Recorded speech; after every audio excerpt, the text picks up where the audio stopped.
after the grim tension of the previous 6 days, there was a weird vacuum of inactivity as London's police quietly and for the most part secretly followed up the events of the siege.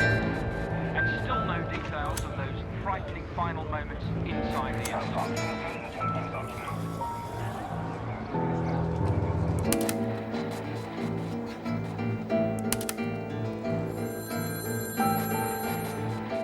I got a quick call saying, go to Kensington, shots fired, don't know what's happening. Dramatic end of the 6-day siege. 19 hostages, including the 3 Britons, are safe.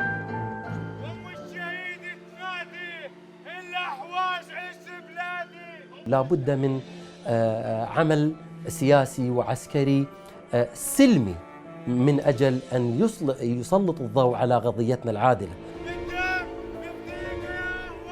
وصل الشبان ال6 إلى بريطانيا باستخدام جوازات سفر عراقية، واستأجروا شقة في غرب لندن، وأطلقوا على أنفسهم اسم الجبهة الديمقراطية الثورية لعربستان.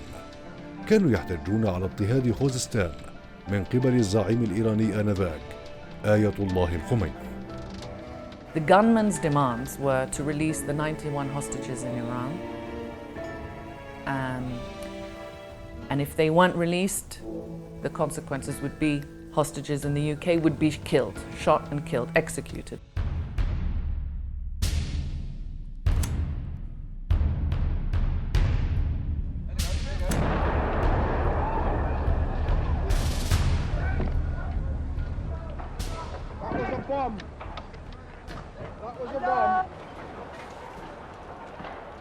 Obviously something had happened just in front of a building, big, tall, grand building. I'd no idea what it was. Other press were arriving, and eventually the police moved us back, but we knew that there'd been a major incident. It's unusual to hear gunfire in that part of London at any time. And it took us quite a bit of time to establish first what the building was, the Iranian embassy, and secondly that someone had gone in, or several people, and they were armed.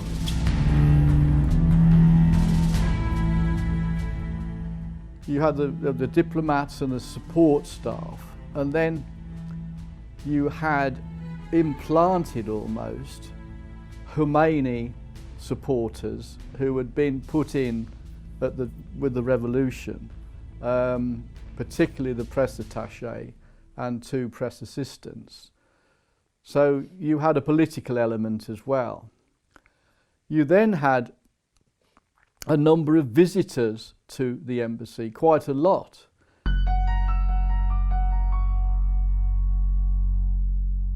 When my father was inside and he understood that this was a very dangerous situation, he managed to find a phone behind the gunman's back, and he was trying to call her at the house. She'd already left. Guess what? The 3 of 91 prisoners. Everybody got dug in, and clearly no one was going to communicate immediately or come out of the embassy. We were there in a siege situation. Vast numbers of police round the place by then, and messages coming out by phone from the embassy about demands. They needed to make demands to the police outside. My father would be the one who would translate from Arabic to English to the gunman outside. So he would have his, often there are many famous photos of my dad's head sitting out of the 2nd floor window with PC Trevor Locke, one of the other hostages with him, with a gun at the back of his head, giving the demands to the police.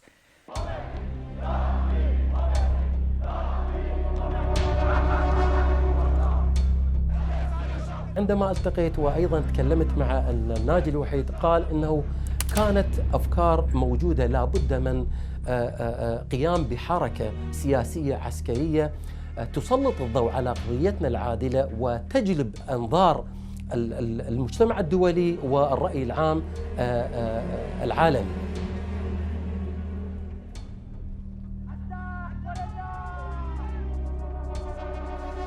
القضية الأحوازية جيوسياسيا إذا أردنا أن نقول دائما كانت عربية، وخاصة بعد مجيء الإسلام والفتح الإسلامي صارت تابعة لولاية البصرة.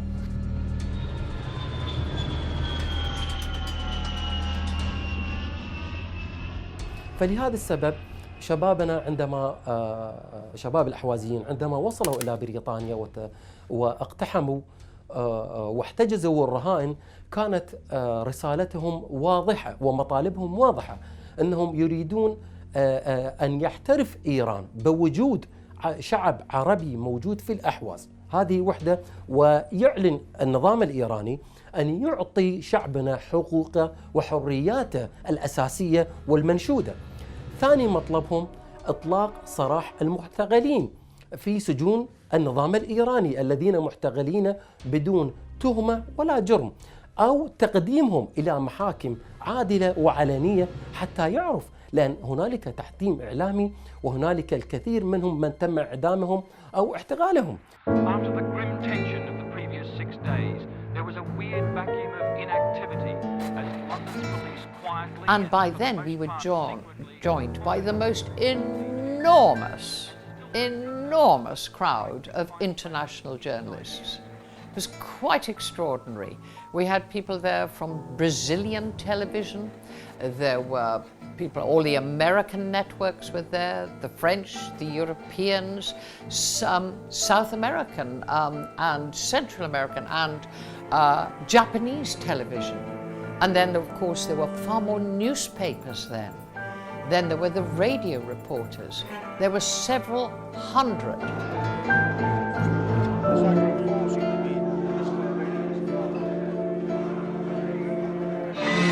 Yesterday, 2 armed men entered the Iranian embassy, taking with them...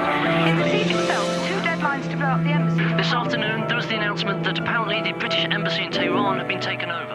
I wasn't aware of an Arab element in the country, but on the second day of the siege, the leader explained this to a small group of us, and we found some maps in the embassy to illustrate the situation, and he explained why they were doing what they were doing to try and highlight their cause and to get, I think, 92 prisoners released who were political prisoners. They said that for every Iranian hostage killed, he will try and execute one of the 91 political prisoners in Iran. So up till 12 Later, the radio was playing in the embassy, and this was probably the lowest point for the hostages. They heard on the radio that the 91 prisoners in Iran were executed. And this was the worst scenario for the hostages inside. This is a big international situation with the Iranian government and the Iraqi government and people all watching, all in contact. So that sort of information went out, what the demands were. We were beginning to build up a picture of what was happening inside.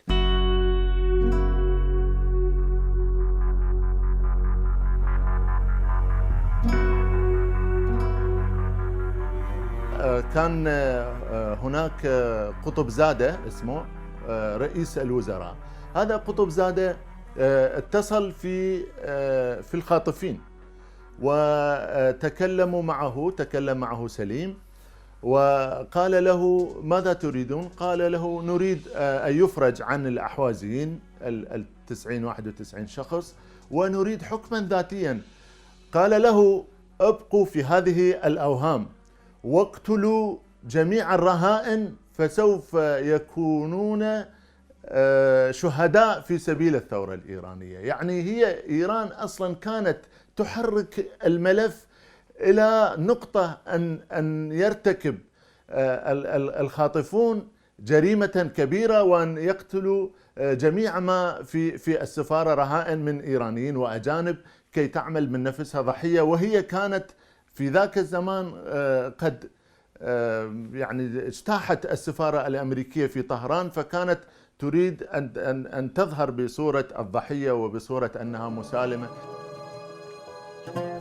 مع بداية اليوم الثالث لحصار السفارة الإيرانية، انتقلت السيطرة الأمنية من شرطة لندن متروبوليتان إلى وحدات القوات الخاصة الجوية SAS، حيث تم بناء مركز عمليات تكتيكي لقيادة مجموعات الاقتحام. حتى ذلك الوقت كانت SAS غير معروفة تماما لعامة الجمهور البريطاني، وكان تورط SAS في تنفيذ القانون المحلي شيء من الملاذ الأخير. ولم يحدث ذلك إلا بعد أن طلبت وزارة الداخلية رسميا دعم الشرطة من وزارة الدفاع.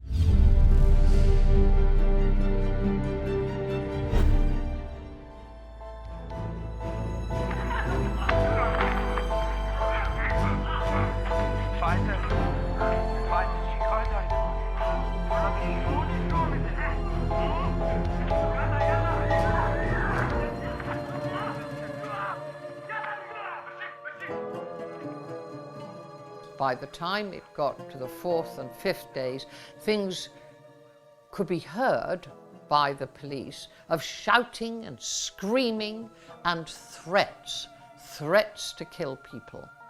And that, of course, only increased the resolve of the government to get those hostages to safety. And I don't think any of us had much doubt that that was the intention, always hoping there would be a quiet resolution with the hostages just walking out, and then of course these guys being arrested.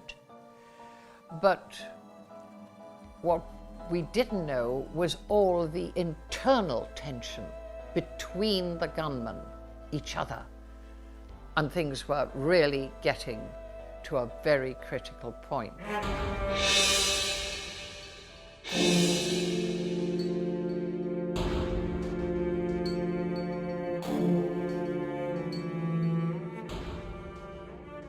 My father was getting really sick in this embassy, stress-related sickness, shaking, really bad stomach aches, cramps, sweating, shaking. I mean, it was obvious to the gunman that my dad needed medical attention.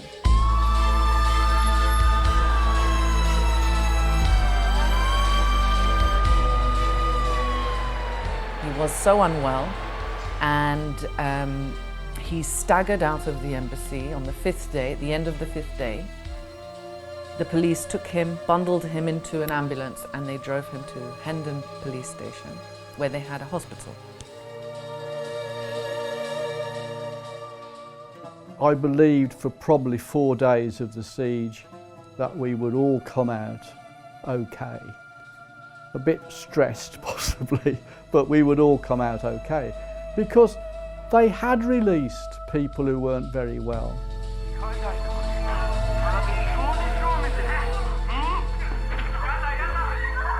أولاً عباس الغفصاني استفزازه كان أنه يقول لا يوجد شعب عربي في الأحواز، وأنا شهيد الخميني، وأنا شهيد الثورة الإسلامية، ولا يمكن لي أن أسمح لأي شخص أن يطلب من الشعب الإيراني والحكومة الإيرانية ماذا يريد.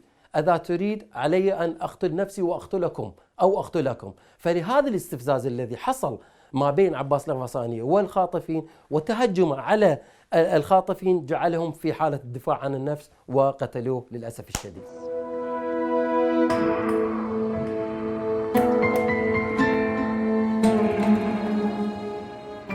حقيقة الشباب الذين اقتحموا السفارة الإيرانية واحتجزوا الرهائن هم كانوا في عز شبابهم، هم في ربما العشرينيات من العمر، وأيضا من الطبقة المثقفة والأكاديمية من شعبنا الأحوازي، حيث بعدما حصلت المجزرة بحق الأحوازيين والمعروفة باسم الأربعاء السوداء وأعدم خلخالي والنظام الإيراني أكثر من 400 شهيد أحوازي بإعدامات ميدانية. فكر هذا الشباب أنه لا بد من عمل سياسي وعسكري سلمي من أجل أن يسلط الضوء على قضيتنا العادلة.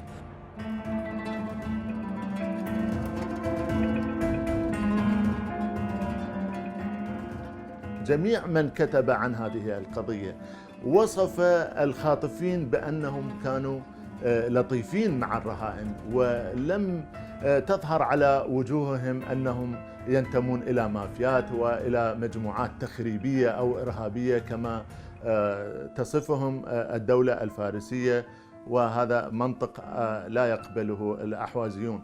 وهنا يبين أن هؤلاء كانت لديهم رسالة، وهي الرسالة أن هذا الشعب الأحوازي شعب حي ومتمسك بعروبته وبأصالته وبتاريخه.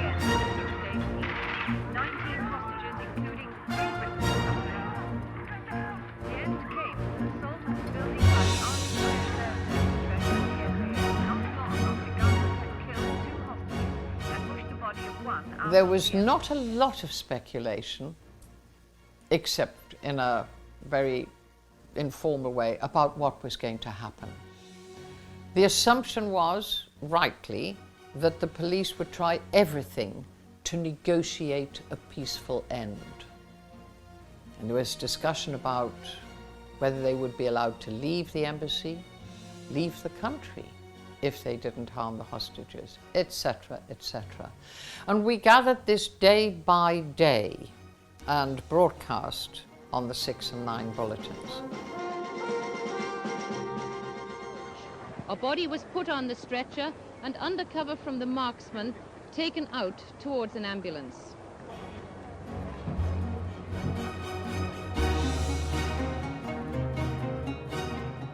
He was surrounded by detectives. They had books with pictures of weapons, and they were like, what weapons did they have?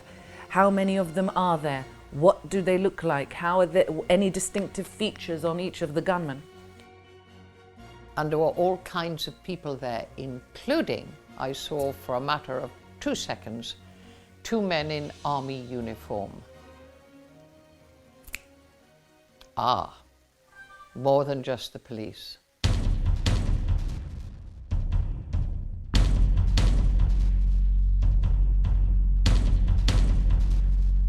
هنالك معلومات موثوقة وردتني حول أنه القوة الخاصة البريطانية زادت الضغط السيكولوجي على المقتحمين الأحوازيين في السفارة الإيرانية من خلال قطع الطعام وقطع السجائر عليهم، وأيضا هنالك محاولات لدفعهم لارتكاب جريمة في السفارة الإيرانية حتى تكون الحجة بيد القوة الخاصة البريطانية للقضاء على كل الموجودين في السفارة.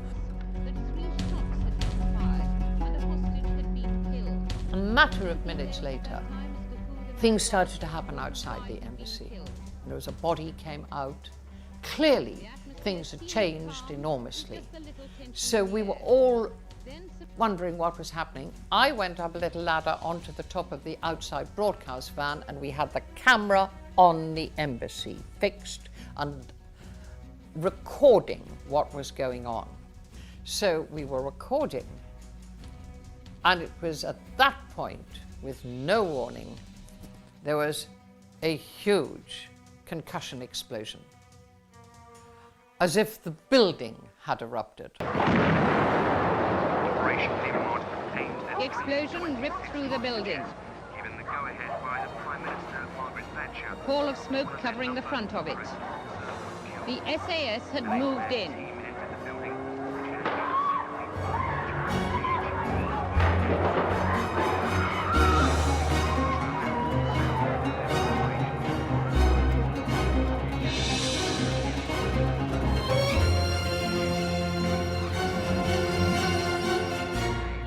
You have to remember that Mrs. Thatcher was our Prime Minister, a woman of firm and resolute determination, and a woman who took decisions, didn't shilly-shally about things. And her view was, no surrender. We must get these people out alive. That's it. and we do not concede anything if they may be harmed. And of course, what was building up was tension in the embassy, and there were problems that someone was already dead, so a crime had been committed.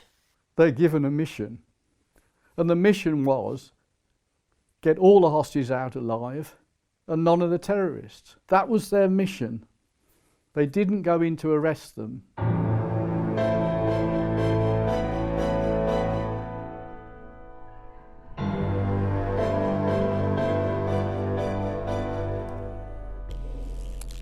So what they did was they got hold of the hostages and said, who are the terrorists, who are the terrorists? But they were holding them by the hair and putting a gun to their throats and saying, who's the, and they were, no, in fact, he's a terrorist.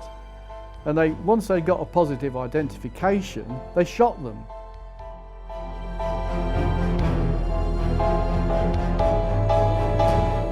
The youngest gunman was an 18, 19-year-old, befriended the ladies, I mean, all the hostages and the gunmen. And when they were asking them to stand up to shoot them, they made sure that he didn't stand up and they didn't point him out. For us, as journalists, it was extraordinary, in a way simplistic. Complicated situation, which we only know something about, extraordinary drama, amazing pictures. And then very shortly afterwards, pictures got from more cameras of people coming out of the embassy at the back. So we knew that people were coming out alive. And then a guy with a clipboard, tracksuit, came to me and he said, "You're Harris, you're Sim Harris, aren't you?" I said, "Yeah." He said, "Him over there, is he a terrorist or is he a hostage?" And it was Najad. And I said, he's a terrorist. "Are you sure he's a terrorist?" I said, "He is one of the terrorists." And the girls were saying, what the girls were saying wasn't that he wasn't a terrorist. They were saying, "Don't hurt him, he's done us no harm." Because they'd witnessed the killings in the, with the rescue. Anyway, he was then taken away.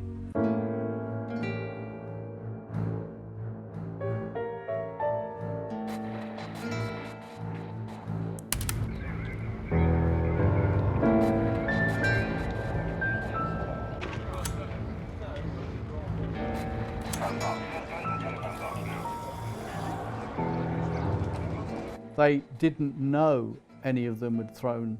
I mean, there is a picture of a weapon coming out of a window, but it was complete chaos in there. It was complete panic. I felt, and the British police felt, and the British government and the SAS felt, it was a failure. The success would have been everybody coming out alive to normal British justice. That would have been the most satisfactory. I felt it was a failure. In a way, I felt I'd failed to negotiate what I was trying to negotiate, which was publicity for them. I thought that's what they really wanted, was publicity for their cause without any loss of life. And I think initially, that's what they hoped to achieve. Personally, I believe deep down that's what they wanted to achieve. I don't think they wanted to die. I don't think they were martyrs as such, myself. Meanwhile, people were still taking cover in the streets outside and no one was moving towards the building. The SAS were inside. تم كسر الحصار الذي استمر 6 أيام في أقل من 11 دقيقة، وقد احتدم الجدل حول أساليب SAS في التعامل مع المهاجمين العزل. لقد اعتبرت الحكومة البريطانية ذلك الحصار إرهابا دوليا، وأن الشبان نفذوا عملية ضد المصالح البريطانية، لذا كان على المملكة المتحدة الرد بكفاءة مميتة.